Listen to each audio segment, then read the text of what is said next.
사랑하는 성도 여러분, 그리고 진리를 찾는 모든 분들께 오늘 우리는 잠시 일상의 분주함을 내려놓고 인간의 가장 깊은 질문, 바로 영원한 생명에 대한 이야기를 나누고자 합니다.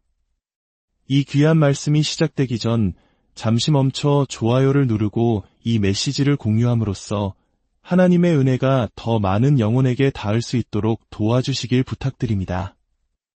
여러분의 작은 손길이 누군가에게는 영원한 생명의 씨앗이 될 수 있습니다. 주님의 이름으로 여러분 모두를 축복합니다. 하나님의 말씀을 선포하기에 앞서 잠시 제 개인적인 이야기를 나누고 싶습니다. 지난 몇 주간 저희 가정은 매우 힘든 시간을 보냈습니다. 아시는 분도 계시겠지만 제 아내가 추수감사절 주간에 갑작스럽게 어머니를 잃었습니다. 장례를 준비하고 연휴 기간에 먼 곳에서 안장식을 치르는 모든 과정이 감정적으로 너무나 버거웠습니다. 솔직히 말씀드리면 저와 아내 모두 지쳐있고 마음이 많이 약해져 있습니다. 하지만 이 어려운 시간 속에서 저희는 결코 혼자가 아니었습니다. 여러분이 보내주신 수많은 기도와 문자 메시지, 전화, 그리고 따뜻한 사랑과 지지의 진심으로 감사를 전합니다. 우리는 기계가 아닌 연약한 인간입니다. 여러분 앞에서 결코 약한 모습을 보이지 않으려 애쓰는 삶을 살고 싶지 않습니다. 그것은 현실이 아니기 때문입니다.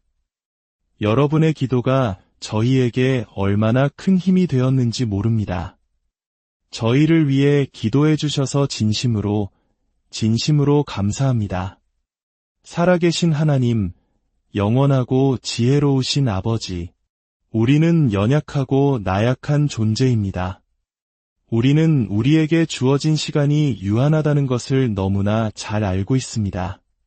주님, 지금 제 장모님께서 계신 곳을 생각하며 이 음성을 듣는 모든 이들이 사랑하는 사람들이 살아있을 때 그들에게 꽃을 전하는 법을 배우게 하옵소서.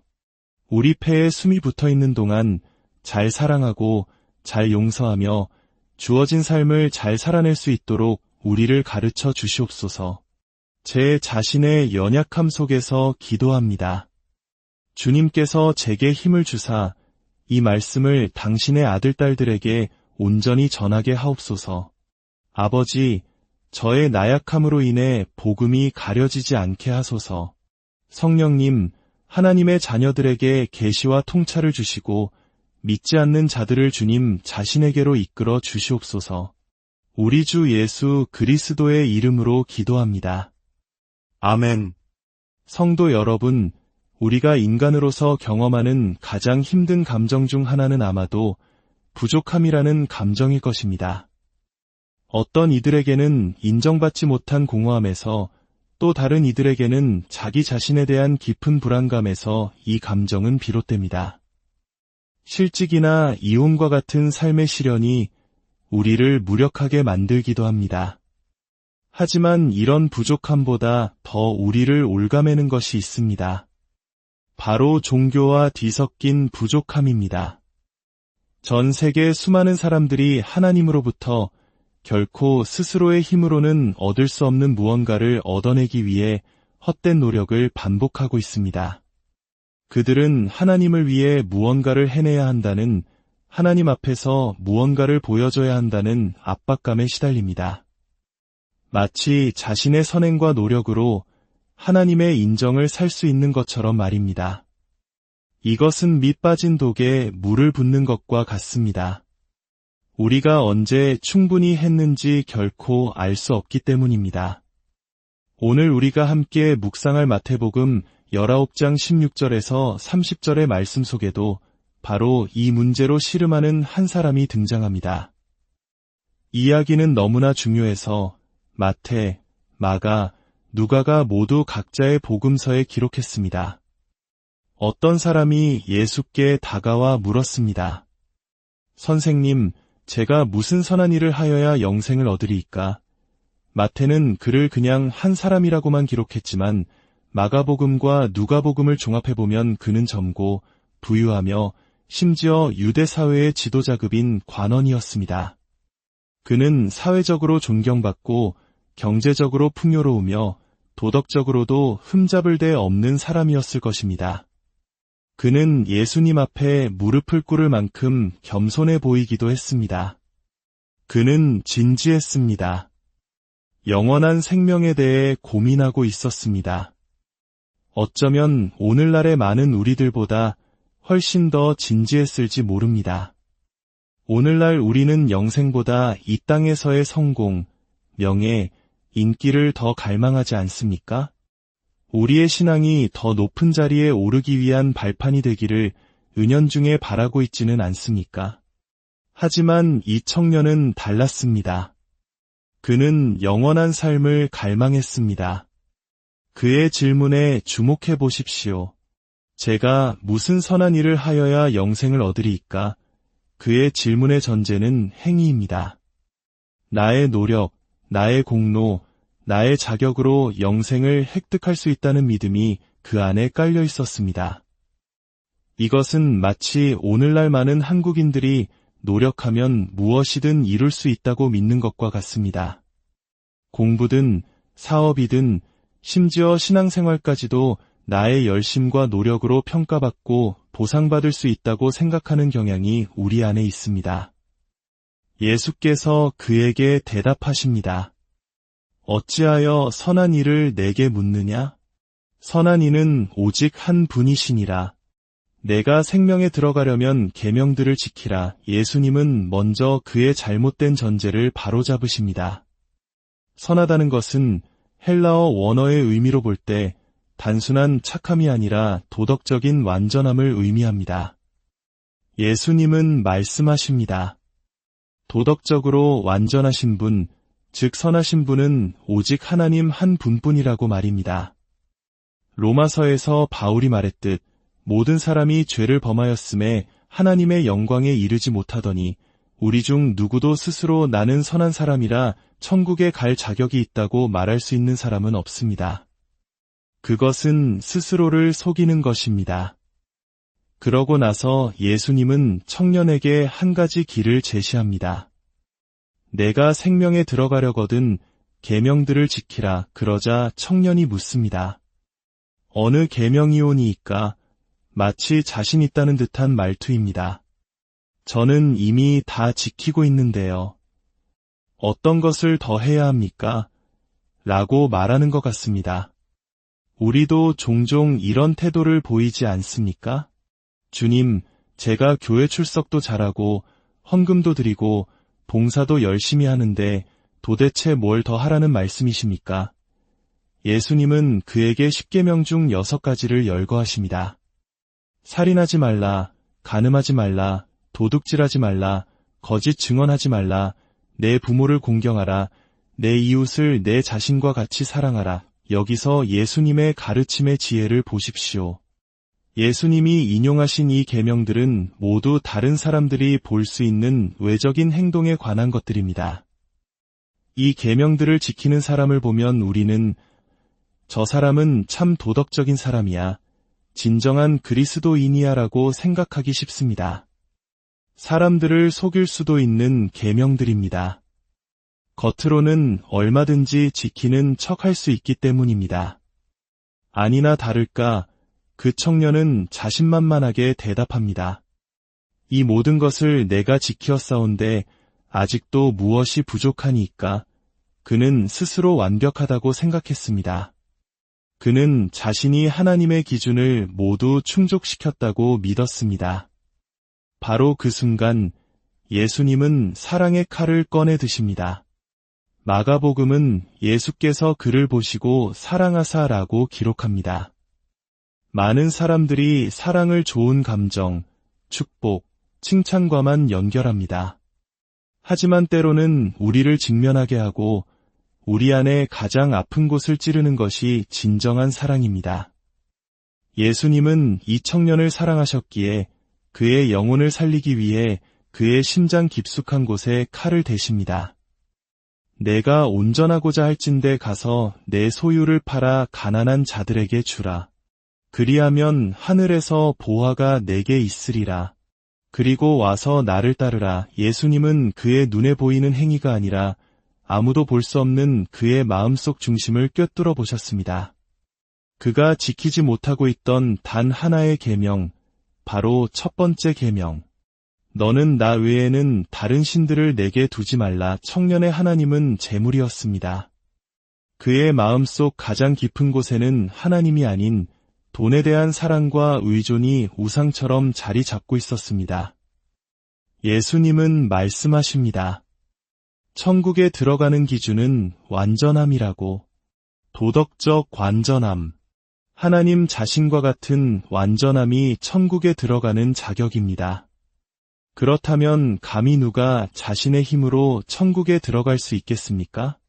아무도 없습니다. 단 한 사람도 없습니다. 이것이 바로 우리가 구원받았다는 사실에 대해 교만하거나 자랑할 수 없는 이유입니다. 우리의 재능, 은사, 그 어떤 것도 우리를 구원하지 못합니다. 우리가 자랑할 것은 오직 우리를 위해 죽으시고 부활하신 예수 그리스도의 십자가뿐입니다. 여러분이 만약 구원받아 천국을 향해 가고 있다면 그것은 여러분이 잘나서가 아니라 오직 그리스도의 의로 옷 입었기 때문입니다. 죄로 더러워진 우리의 옷을 벗고 예수 그리스도의 완전하고 깨끗한 위의 옷을 덧입었기 때문입니다. 사탄이 우리를 정죄할 때마다 우리는 선포해야 합니다. 나는 실패했지만 그리스도 안에 있다. 나는 넘어졌지만 그리스도의 의로 옷 입었다. 예수님은 청년에게 인류 역사상 가장 위대한 초대를 하십니다. 와서 나를 따르라. 저는 부족함이 많습니다. 와서 나를 따르라. 저는 과거에 상처가 많습니다. 와서 나를 따르라. 주님은 저를 선택하시면 후회하실 겁니다. 와서 나를 따르라. 사랑하는 여러분, 주님은 여러분을 부르실 때 여러분의 모든 것을 이미 알고 계셨습니다. 그분께 놀라운 일은 아무것도 없습니다. 그분은 우리의 연약함과 실패에도 불구하고 우리를 부르셨고 우리 안에서 시작하신 선한 일을 그리스도 예수의 날까지 이루실 것입니다. 하지만 안타깝게도 그 청년은 그 초대를 거절했습니다. 성경은 그가 재물이 많음으로 이 말씀을 듣고 근심하며 가니라고 기록합니다. 그는 영원한 생명의 주인이신 예수님을 눈앞에 두고도 썩어 없어질 재물을 선택했습니다. 그는 세상의 그 어떤 것보다 소중한 초대를 스스로 걷어찼습니다. 이 사건을 통해 예수님은 제자들에게 충격적인 말씀을 하십니다. 부자는 천국에 들어가기가 어려우니라. 낙타가 바늘기로 들어가는 것이 부자가 하나님의 나라에 들어가는 것보다 쉬우니라. 어떤 학자들은 바늘기가 예루살렘 성벽의 작은 문을 의미한다고 해석하기도 합니다. 낙타가 짐을 다 내리고 무릎을 꿇어야 겨우 통과할 수 있는 문 말입니다. 그럴듯한 해석이지만 헬라어 원문은 우리가 실제로 바느질할 때 쓰는 바늘을 의미합니다. 예수님의 의도는 명확합니다. 인간의 힘으로는 구원받는 것이 불가능하다는 것입니다. 낙타가 바늘기를 통과하는 것이 불가능하듯 우리 스스로의 노력과 자격으로는 결코 천국에 들어갈 수 없습니다. 제자들이 이 말씀을 듣고 몹시 놀라 묻습니다. 그렇다면 누가 구원을 얻을 수 있사오리이까? 그 당시 유대인들은 불을 하나님의 축복의 상징으로 여겼습니다. 그런 부자조차 구원받기 어렵다면 대체 누가 구원받을 수 있느냐는 절망적인 질문이었습니다.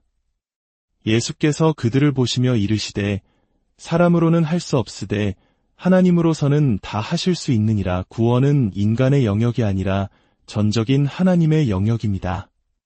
우리의 행위가 아닌 하나님의 은혜로 말미암는 것입니다. 이것이 복음의 핵심입니다. 그때 베드로가 나서서 묻습니다. 보소서, 우리가 모든 것을 버리고 주를 따랐사온데 그런즉 우리가 무엇을 얻으리이까? 이것은 어쩌면 오늘을 살아가는 많은 성도들의 질문일지도 모릅니다. 주님, 저는 주님을 위해 세상의 즐거움을 포기하고 많은 것을 희생하며 살아가고 있습니다. 그런데 왜 제 삶은 이토록 고단하고 악인들은 오히려 형통하는 것처럼 보입니까? 저의 보상은 어디에 있습니까?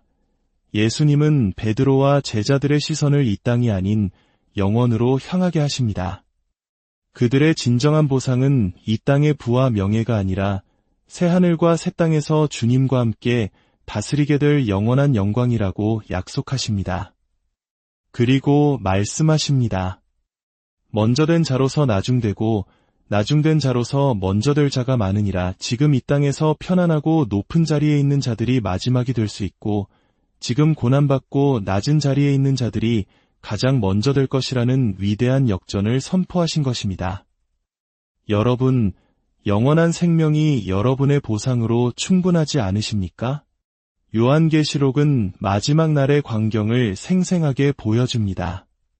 크고 흰 보좌와 그 위에 앉으신 이 앞에서 죽은 자들이 물온대소하고 심판을 받습니다. 각 사람의 행위를 따라 기록된 책들이 펼쳐지고 또 다른 책, 곧 생명책이 펼쳐집니다. 누구든지 생명책에 기록되지 못한 자는 불못에 던져지리라. 이것이 둘째 사망입니다. 하지만 생명책에 이름이 기록된 자들을 위해 예비된 것은 무엇입니까? 내가 새 하늘과 새 땅을 보니 처음 하늘과 처음 땅이 없어졌고 바다도 다시 있지 않더라. 보라, 하나님의 장막이 사람들과 함께 있음에 하나님이 그들과 함께 계시리니 그들은 하나님의 백성이 되고 하나님은 친히 그들과 함께 계셔서 모든 눈물을 그 눈에서 닦아 주시니 다시는 사망이 없고 애통하는 것이나 곡하는 것이나 아픈 것이 다시 있지 아니하리니 처음 것들이 다 지나갔음이러라. 다시는 장례식이 없고 늙음도 질병도 고통도 없는 곳, 슬픔도 눈물도 실패도 죄책감도 없는 곳, 이 땅에 그 어떤 것과 비교할 수 있는 보상이 있겠습니까? 없습니다. 제 장모님은 인생의 마지막을 요양원에서 보내셨습니다. 아내와 저는 매일 새벽 4시마다 일어나 그분의 구원을 위해 눈물로 기도했습니다. 필리핀에서 빈손으로 오셔서 평생 열심히 일해 집도, 차도, 은퇴 자금도 마련하셨지만 그 영혼은 어디로 가고 있었을까요?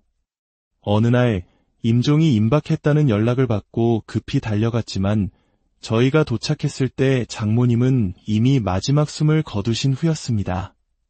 절망적인 순간이었습니다.